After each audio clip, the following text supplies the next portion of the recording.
You are standing in a pitch-black cave 2 million years ago, and the only light comes from the distant stars and a sliver of moon. But then, a crackling sound, a flicker of orange, and suddenly your world is transformed. We are told the story of Prometheus, who stole fire from the gods and gave it to humanity, a neat little myth. But the real story of how the first man discovered fire is far stranger, far more accidental, and far more terrifying than any legend. Think about it. Fire is not a tool you can just pick up. Fire is a living, breathing, devouring beast that burns your skin, destroys your home, and sends animals screaming into the night. So how did a creature, barely more than a smart ape, ever decide to reach out and grab this monster? The answer, as you will see, challenges everything you think you know about human evolution.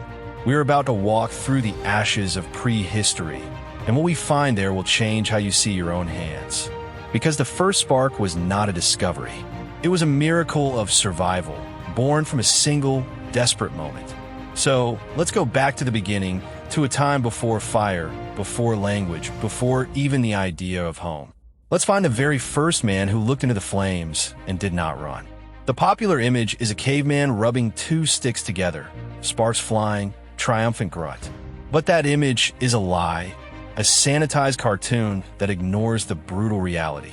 The first humans did not know how to make fire. They could not create it on demand for hundreds of thousands of years. Instead, they were scavengers of fire, just as they were scavengers of meat. Imagine you are an early hominid, a creature like Homo erectus, living on the African savanna 2 million years ago. You have a brain slightly larger than a chimpanzee's, but you are still ruled by instinct. Your world is a world of predators, saber-toothed cats, giant hyenas, and crocodiles that could swallow you whole. Your nights are a symphony of growls and screams, a constant reminder that you are prey. Then, one day, a storm rolls in from the east. The sky turns green, the air becomes heavy, and then the lightning strikes. A bolt slams into an acacia tree, splitting it in half with a deafening crack. The tree erupts into flames, a roaring inferno that sends every animal for miles running in panic. You run too. You climb a rock outcropping and watch as the fire devours the dry grass, turning the savanna into a blackened wasteland. When the rain finally comes and the flames die down, you return to a world of ash. The ground is still hot, smoking, and the air is thick with the smell of burnt wood and cooked flesh. You find the carcass of a gazelle that did not escape. Its skin is charred, its hair singed away. But you are starving. You tear off a piece of the meat, and it is soft. It is tender. It melts on your tongue. For the first time in your life, you are eating cooked food. Your stomach, which normally works for hours to digest raw sinew, has an easy job. This is the moment of the first accidental discovery.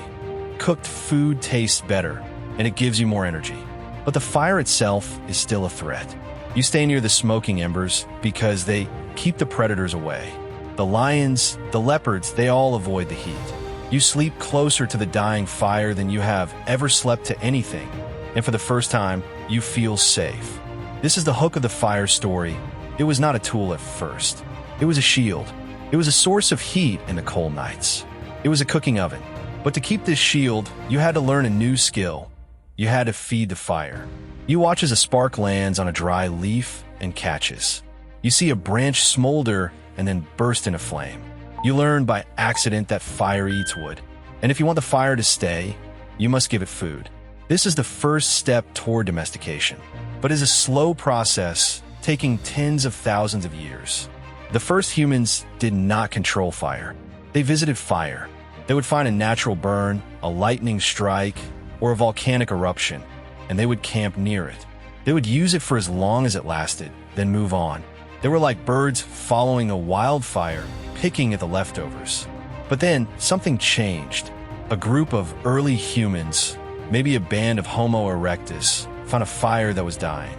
The flames were low, just glowing coals. They knew the fire would go out by morning, and the cold and the predators would return. One of them, perhaps a woman, picked up a smoldering branch. She carried it away from the main fire to a sheltered spot near a rock wall. She piled dry grass and small twigs around the ember. She blew on it, gently, not even knowing why, and the ember glowed. Then it sparked. Then a small flame appeared. She had kept the fire alive. This single act of nurturing a flame, is the true discovery of fire. It was not a moment of genius. It was a moment of care. It was the first time a human being looked at fire not as a monster, but as a pet. A dangerous pet. Yes, but a pet that could be controlled. Now, this is where the story gets complicated. We have archaeological evidence of fire use going back over 1.5 million years. At sites like Wonderwerk Cave in South Africa, we find ash and burnt bones dating back 1 million years. But these are just campfires, not fire-making. For most of that time, humans were still stealing fire from nature. They were carrying embers with them, like a precious jewel, across hundreds of miles. They would keep the ember alive in a hollow horn or in a pile of smoldering dung. If the ember died, they had to wait for the next lightning storm. Imagine the pressure. Imagine a group of early humans crossing a cold grassland. They have a single ember glowing in a clay pot. They must keep it alive for days. If it goes out, they will freeze. They will have no cooked food. They will be defenseless against the cave bears. This is not a discovery. This is a dependency. The first man did not discover fire by rubbing sticks. He discovered it by never letting it go out. So, who finally learned to make fire from scratch?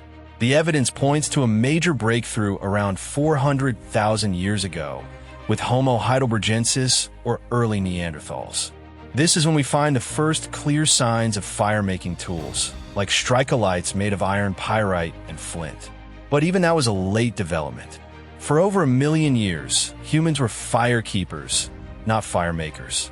Now let's talk about the biological impact. When you started eating cooked food, your entire body changed. Your jaw got smaller because you did not need to tear raw meat for hours. Your gut shrank because cooked food is easier to digest. All that energy, which was once used for digestion, was now available for your brain. Your brain grew. It tripled in size over the next 2 million years. And that growth was fueled by fire. Fire allowed you to cook tubers, roots, and grains that were otherwise inedible. Fire allowed you to survive in colder climates, opening up new continents. Fire allowed you to hunt smarter by stampeding animals into pits or off cliffs. Fire gave you a social center. You gathered around the fire at night. You talked, you shared stories, you bonded. And language, the very thing that makes us human, was born around a fire.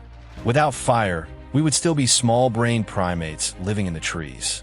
So, the first man did not discover fire. Fire discovered him. It burned his world, and he chose not to run. He chose to stay. He chose to feed it. He chose to carry it. And in doing so, he domesticated the most dangerous force on Earth. The irony is that fire is not a thing you can own. It is a chemical reaction. It is the rapid oxidation of a material. But for the first humans, it was a spirit. It was a living thing that could be angry, hungry, or kind. They treated it with reverence. They gave it offerings of wood. They never let it die. And this relationship, this symbiosis, is what made us who we are. Today, you turn on a stove with a click. You light a match without thinking. You sit in a warm house and forget that every single calorie you eat was once cooked by fire. You are a creature of fire. Your cells are powered by the energy that fire unlocked. Your brain is the size it is because fire made it possible. So, the next time you see a flame, a candle, a campfire, remember, you are looking at the first tool, the first art, the first religion, the first friend of humanity. And the first man who reached out to touch it did not know what he was doing. He was just trying to survive. And he succeeded beyond his wildest dreams. Now, let me ask you a question. If fire was so essential, why did it take humans over 1 million years to learn how to make it? Why the delay? The answer lies in the nature of our brains. You see, making fire is not intuitive. It requires a mental leap, a concept of cause and effect that is not obvious. You have to understand that friction creates heat. You have to understand that a spark can grow into a flame. You have to understand that you must prepare tinder, kindling, and fuel in the right order. This is a sequence of steps that no other animal can perform.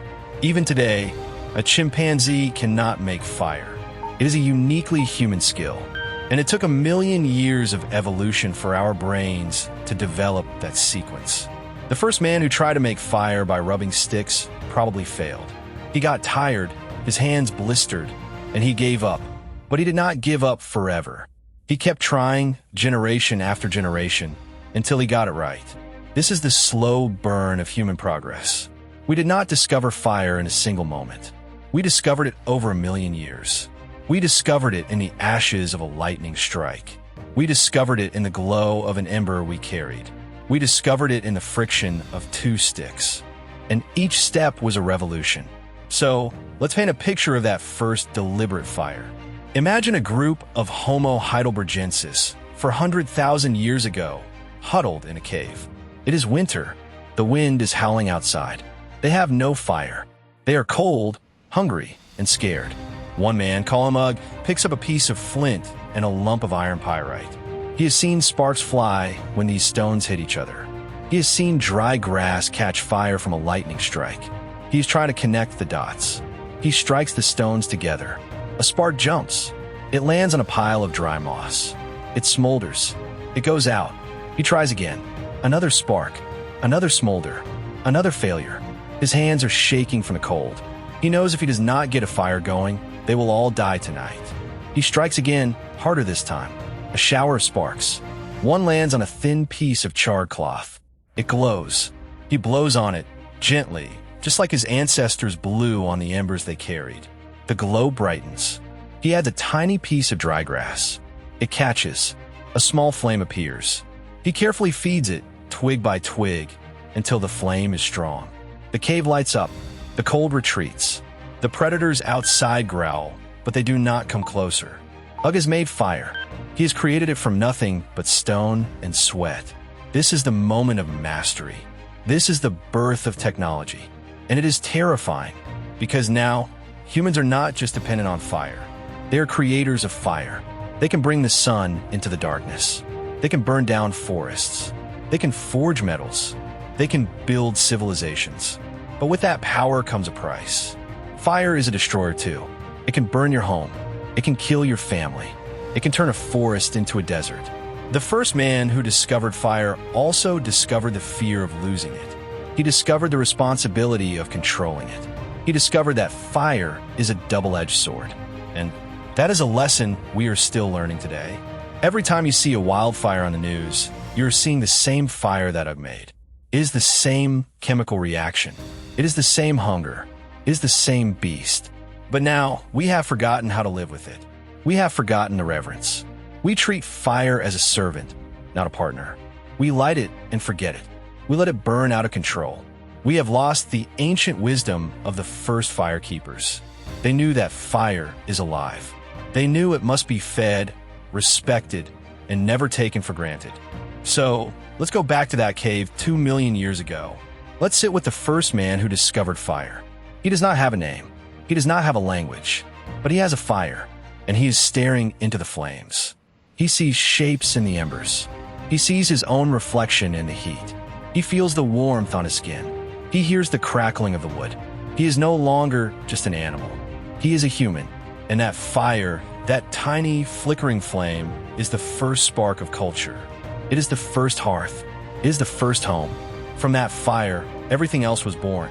Art, music, storytelling, religion, science, all of it started around a campfire. The first man who discovered fire did not know he was changing the world. He was just trying to stay warm.